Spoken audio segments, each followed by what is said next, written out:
America ने इस वक्त के अंदर कई देशों में अपने अमेरिकी दूतावास बंद कर दिए। कई जगह पर अमेरिका की तरफ से कई अलग अलग देशों में ये निर्देश जारी कर दिए गए हैं कि तुरंत यहां से छोड़कर के आप निकल जाए। दो बड़ी बातें समझने वाली, अपने नागरिकों को भी अमेरिका पीछे कर रहा है और अपने सैनिकों को भी अमेरिका पीछे कर रहा है। और सबसे बड़ी बात यह है कि ये मिडिल ईस्ट के देशों से अमेरिका दुम दबा करके भागता हुआ नजर आ रहा है। डोनाल्ड ट्रंप जो अभी तक कह रहे थे कि 4-5 दिनों का मामला है और 4-5 दिनों के अंदर आयतुल्लाह अली खामेनेई की मौत के बाद में कुछ सरेंडर कर देंगे, कुछ भाग जाएंगे, कुछ मर जाएंगे और वहां पर तख्ता पलट हो जाएगा। अब खुद डोनाल्ड ट्रंप वो कह रहे हैं कि भाई ये 4-5 दिन नहीं, कम से कम 4-5 हफ्ते लड़ाई चलेगी।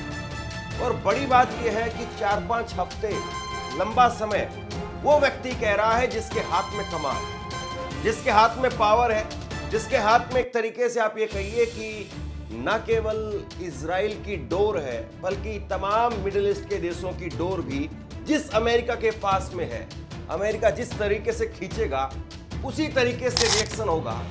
वही अमेरिका कह रहा है कि भैया टाइम लगेगा, 4 से 5 हफ्ते, 6 हफ्ते लगेंगे।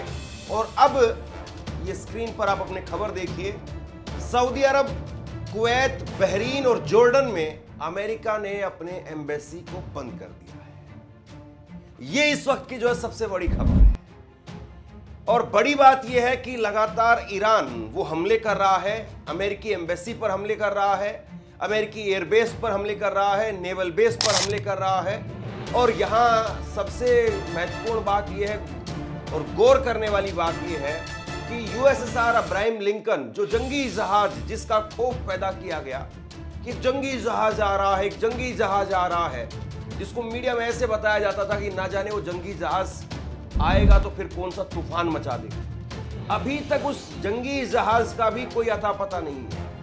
यानी वो जंगी जहाज के जरिए अमेरिका क्या कुछ मार कर रहा है, कुछ खास अता पता उसका दिखाई नहीं दे रहा है। और खबर ये भी है कि वो जंगी जहाज वो भी वापस हिंद महासागर की तरफ अपने कदम हटा रहा है।